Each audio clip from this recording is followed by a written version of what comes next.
Hello everyone and welcome back to World of Warplanes. This time we'll be taking a look at the Tier 6 German heavy fighter. It is the Me-410. So, let's quick take a look at the history, then we'll go over the stats and jump into some gameplay. It's one cracker of a round too, so stick around for it. Alright, it was a heavy fighter bomber, a further development of the, don't even want to try to pronounce that German word, read it as you wish, concept. Used mainly on the Western Front. Okay, heavy bomber, good enough. And I don't even know what that concept was, but whatever.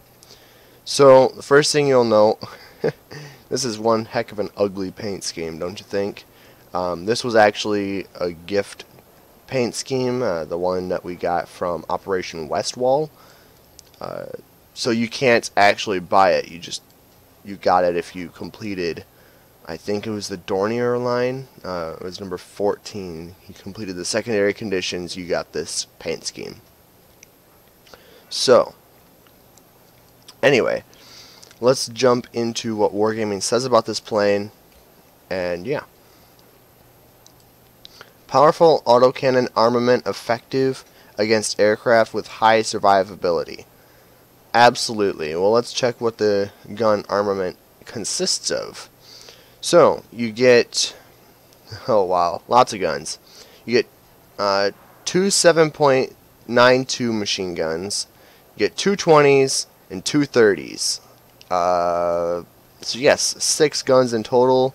You get two tiny guns, two 20s, and two massive 30s, or something along those lines.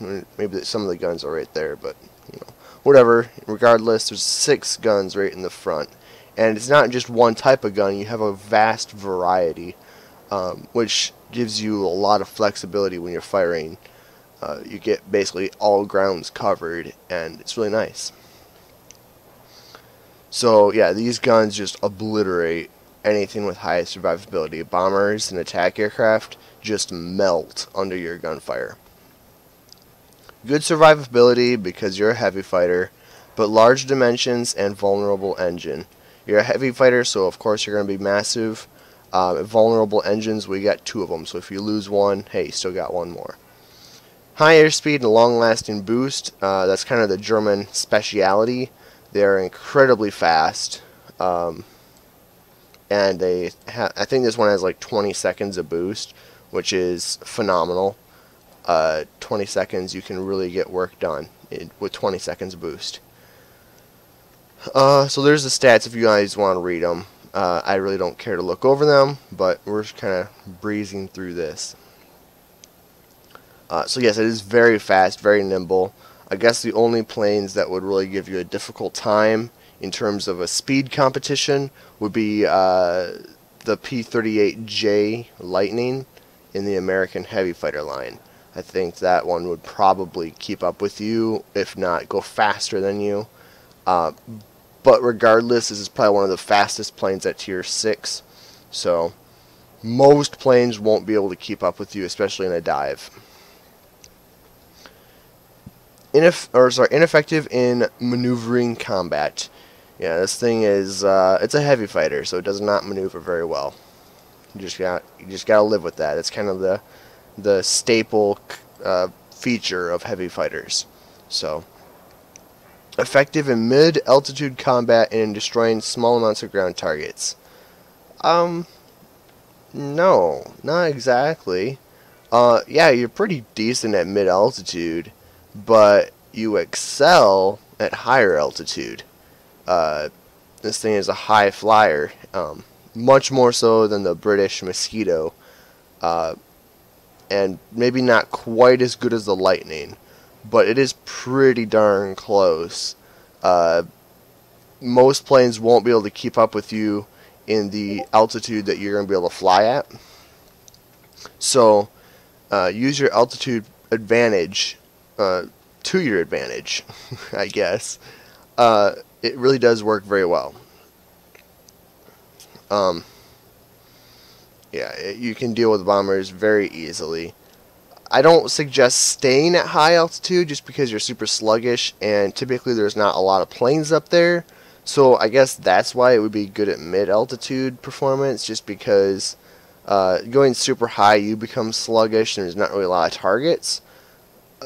But if you have to go up high, you have the engine capability to get you up there, and I think that would be okay. So maybe that's what they're trying to say. Your engine will allow you to get up there very well because you have high airspeed and long-lasting boost. But getting on there without those to your disposal is quite challenging. But I mean, boost is what you use to gain advantage in altitude and also to break away from your opponents. So you need your boost. And that's just kind of required. Alright, let's go to the next one. Effective in destroying small amounts of ground targets. Well, with the guns you can actually destroy ground targets pretty effectively. I don't suggest you be a GA, especially since you can use your altitude advantage to give you an edge against your competition. But you do have a lot of guns, so especially if like GA have already weakened targets for you, you can definitely take them out with your guns. It might take a little while because you are not a GA, right? You're not a GA, but you do have something to your disposal.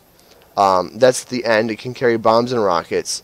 So you have these 4 rockets, and they do 1,800 damage apiece with 180 damage or damage radius in feet, and that is exceptional.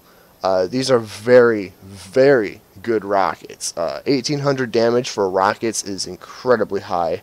So if you do need to, you're taking a missile base or you're taking command centers, these rockets will get the job done very well. And if your rockets don't quite take it out, which in most cases, especially if you're attacking targets that have already been weakened, these rockets will do the job just fine. But if you do leave like maybe 1 or 2 tents, your guns will destroy them very, very quickly and very easily. So yes, but don't play the GA role. I'd never suggest that, especially if you have the altitude advantage. Use that especially, and don't get stuck in turn fights.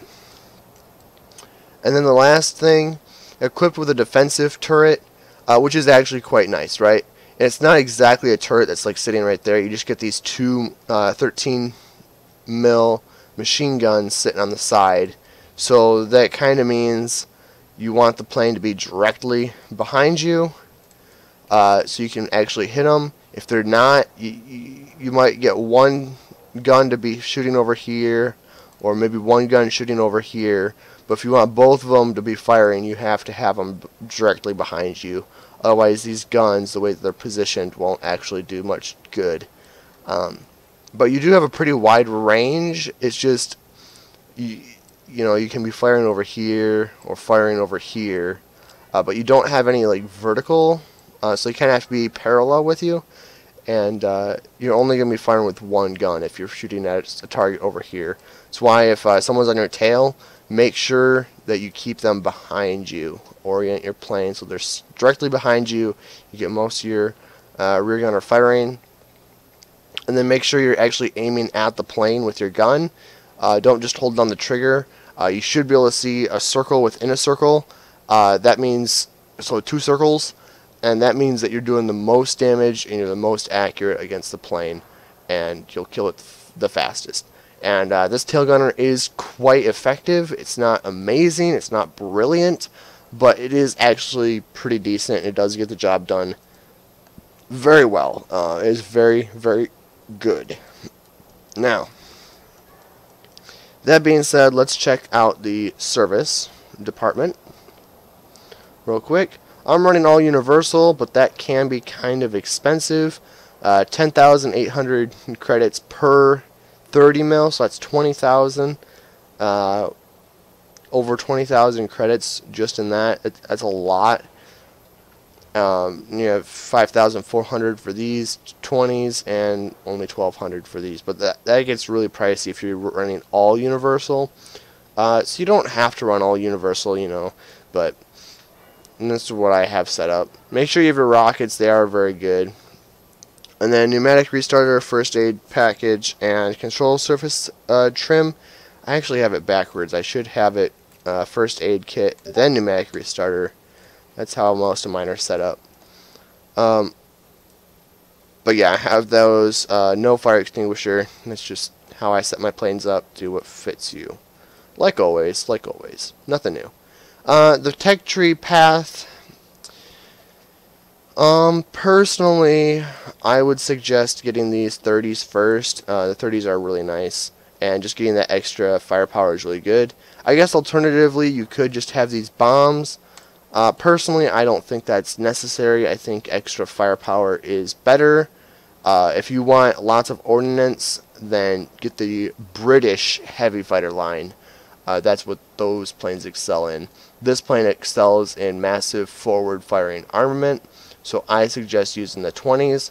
So go down for the 20s first. I think that'll help. Even if you're at only the 220s and not the 30s, you're getting 2 extra guns firing, and I think that's very useful. And then once you get 30s, that's always nice.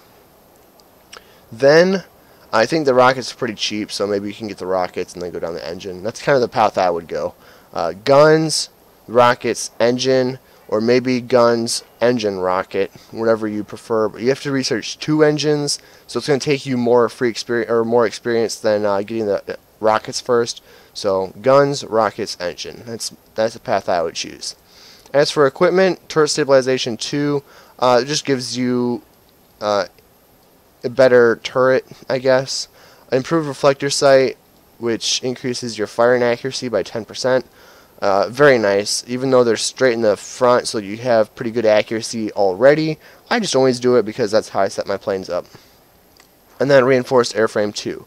Now, on this plane, there's so many options. Like, this is what I went for, but there are many valid strategies with this plane.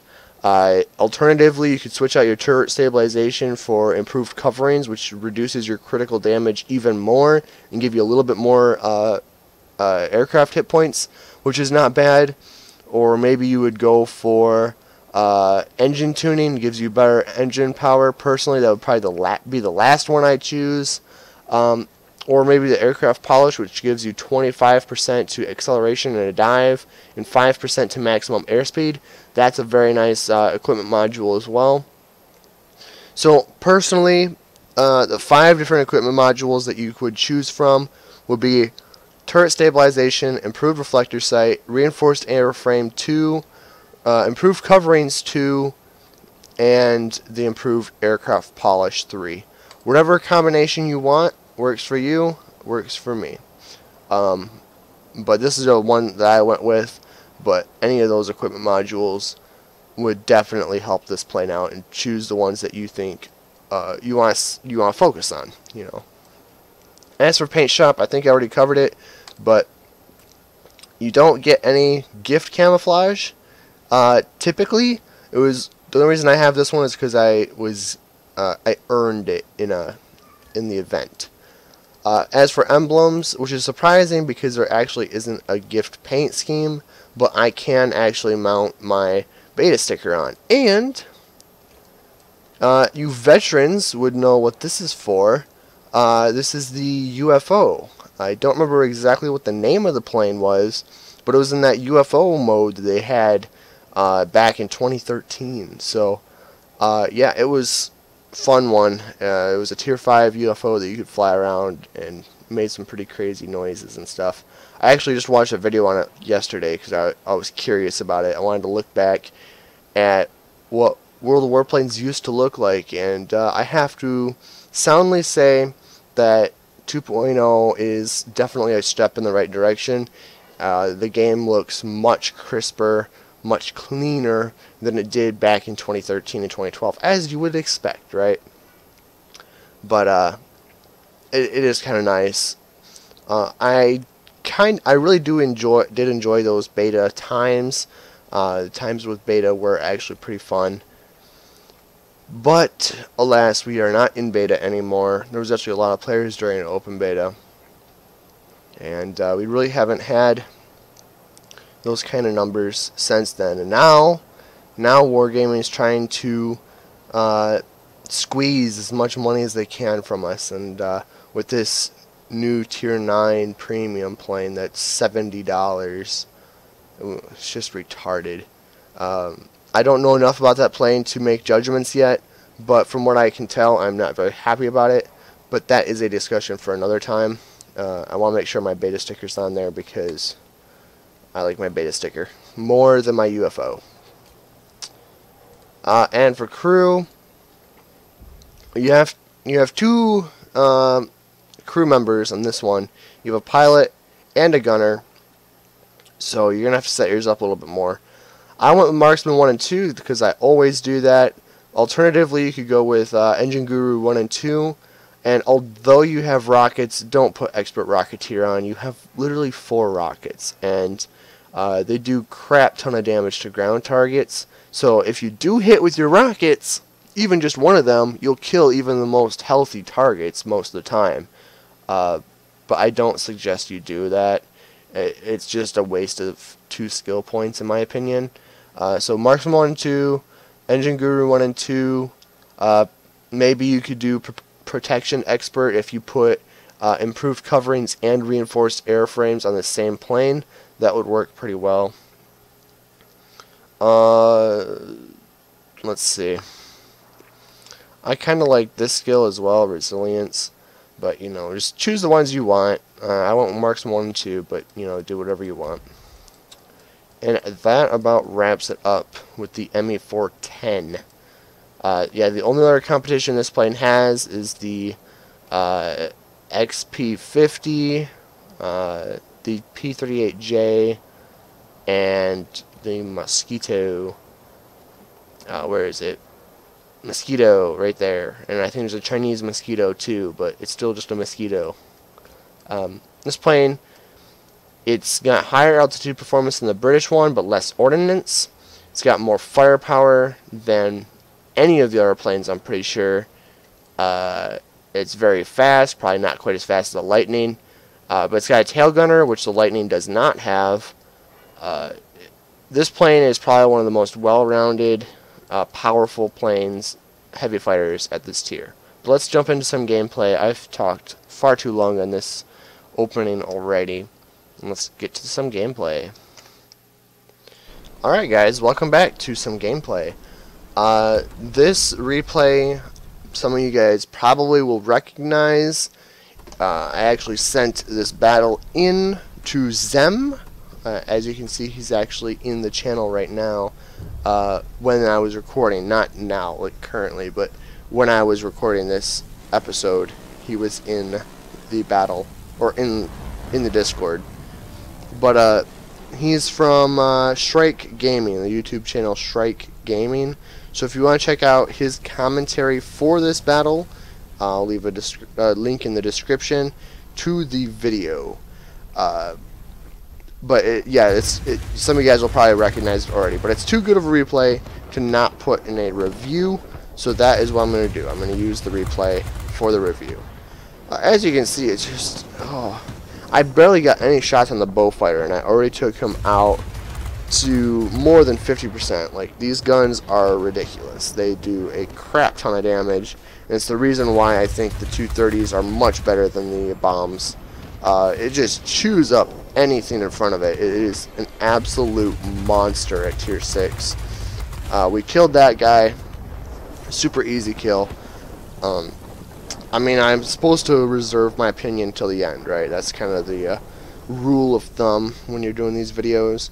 But as you can probably tell, this is probably one of my favorite planes in the game due to it just being so well-rounded. And although it doesn't have great maneuverability, it doesn't feel super sluggish. Like, you can make the maneuverability work in most cases.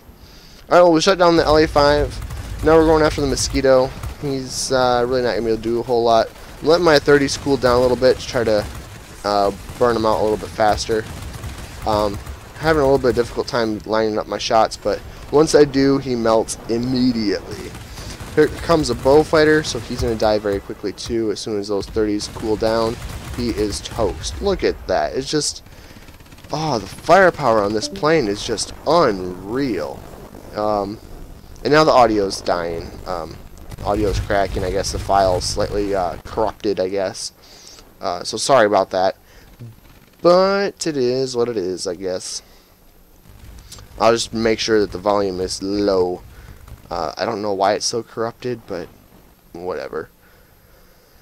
So we have a bomber up high, but he's not super high, so let's see if we can get him. I hold my boost down. I'm out of boost, and I'm losing a lot of airspeed. I'll just stall if I continue going up. I don't want to make myself a super easy target, so I decided not to go after the bomber, and instead see if I can shut down this mosquito, who's also lost a lot of airspeed. He really should not be up that high. That plane just does not do well at high altitude. XP-44. Oh man, the audio is terrible. I need to turn it down on my end. Otherwise it's going to drive me crazy. Here comes a bullfighter again. So he will just die again because he's not looking at me. So it's definitely not maneuverable, right? But I've had planes that have worse maneuverability, so I'm okay with the maneuverability. Oh, we just chewed him up really well. 109E, definitely not a plane you want to leave lying around alone. So he's toast. And that plane died too by a rear gunner. I didn't actually kill him, but I mostly killed him. LA5, couldn't quite get him, but for all intents and purposes, he's dead. XP-44, he's not looking at me. He kind of went vertical, lost a lot of his airspeed. So now, once I get my shots lined up, he's dead too. Super easy. And now I'm going to break away a little bit and see what I can go after real quick. Try to gain some distance from the other guys. There's a bomber up here, so he'll die really easily. Thankfully, the allies have not killed him yet, so coming over here was not a waste of my time. Kill him, flip around. By the way, I'm flying with Catechus, because Catechus is a great player. I've had way too many battles with him where we just end in superiority because they put up no fight against us too. Typically. That guy almost got wrecked from my guns just in that short pass. There is a GA, but he's not a threat just because he's not maneuverable at all. So I'm going to go after the maneuverable targets first. He's doing stupid flipping, so he's a really easy target for me. I can predict where they're going to be. When they do those very predictable flips, it's really easy to determine where they're going to be at each flip. So hurting them is not an issue. I'm not going to be able to turn on that LA5, so I'm going to let my GA or my tail gunner do what needs to happen, and I'm going to go after this GA instead. I do want to get a little bit closer before I open fire, but because you get most hits when you're pretty close to the target. They don't have the shortest range; they're actually pretty decent range, but you'll hit more if you're closer to target. So that's what I'm going for. I'm right over the airstrip, or the airfield, my bad, and I'm right by the repair spot, so as I'm flipping around to go to attack the other players, I flip right over the repair spot, exactly where I wanted to be. So as I was flipping, I was getting credit for, I was getting healed, and that was really good. So I wasn't wasting time by getting healed. Mosquito, he didn't quite go head on, unfortunately. I shot my rockets, never was going to hit. It's just absolutely 0% chance of hitting that guy with my rockets because he wasn't actually going head on with me. But it is what it is, and the rockets do have a very long reload, which is just another reason why you should not be a GA. And I think the British heavy fighters are much better at being a heavy GA than this plane. If you really want that GA type style heavy fighter, British heavy fighters are amazing for that. Boomerang, he's absolutely toast, but I really should not be over here because we're going to win in superiority if I take this for the most part. Already 20k personal points, and the battle still has a little ways to go. So that Boomerang's almost dead, so let's shut him down. LA5's almost dead, so let's shut him down. Goodbye. Ace already. We have the Ace skill, or award rather, the medal. Hurricane 2, great plane, but he's going to die by my guns. Although I see the Bowfighter going vertical. Yeah, buddy, that's not what your plane's very good at. You've lost all your airspeed, so goodbye. Almost hit the mountain, but, you know, I'm very careful. I don't hit mountains. I'm too good of a pilot to hit mountains. No, it's truth. Don't laugh. It's not. It's truth. I'm telling you. I don't hit mountains. I don't know what you guys are thinking. Man, criticizing my flying. Alright, HS-129B. Super easy kill. Probably one of the easiest kills ever. But the GA is permanently dead now. And I have 22,000 personal points. A little bit over that. So, see how high we can get before the end of the battle. At this point, we're getting so many points. It's a little bit unfortunate. I wish we had less sectors, just because, you know, if we have less sectors, it's just the battle will last longer. XP 44, absolutely not gonna win. He's going vertical. Yeah, he's just gonna die. No doubt about that. So there we go. There's the battle. Nearly 25,000 personal points. And an absolute crap ton of medals. Conqueror, McCampbell medal, McGuire medal, Ace, Winged Legend, Marseille medal, Tip of the Spear, Sector Defense 1, Guardian, Lords of the Sky, and I don't know what the other one is. I don't know. But we got like 3 flight awards and a ton of other stuff. So really epic battle, and that's why I sent it into Zem, because it was just an exceptional battle. And unfortunately, some of you guys probably have already seen it, but it was a good battle. You guys probably don't mind seeing it a second time. It demonstrates very, very clearly what this plane is very good at. Alright, so what was that medal I was forgetting? Tip of the Spear, Flying Paladin badge. I don't remember what the last one was. Almost 7,000 damage to aerial targets. Absolute crap ton. And 24 kills. I'll take it. And, Hunt for Condor as well. We did not shoot down any bomber formation planes, which makes me happy. It makes me feel like that ace was earned. When I get ace for shooting down bomber formations, it doesn't feel real to me. So there you go. You can look at what each medal was, but I basically already stated it. And that's about it for this plane. Do I think it's worth it? Absolutely. 1,000,000,000%. It is absolutely amazing. Oh, the last one was Raptor Duo. Knew I was forgetting one, but yep, we got a lot of medals. And that is the ME410 for you. Super ugly looking. Or at least the plane itself is not ugly looking, but the paint scheme that I have it is not ugly looking, but it was something that I earned, so I want to use it, and that's why I'm using it. And that is all. Thank you so much for watching. Please leave comments down below. I always love to read them. And I will catch you next time.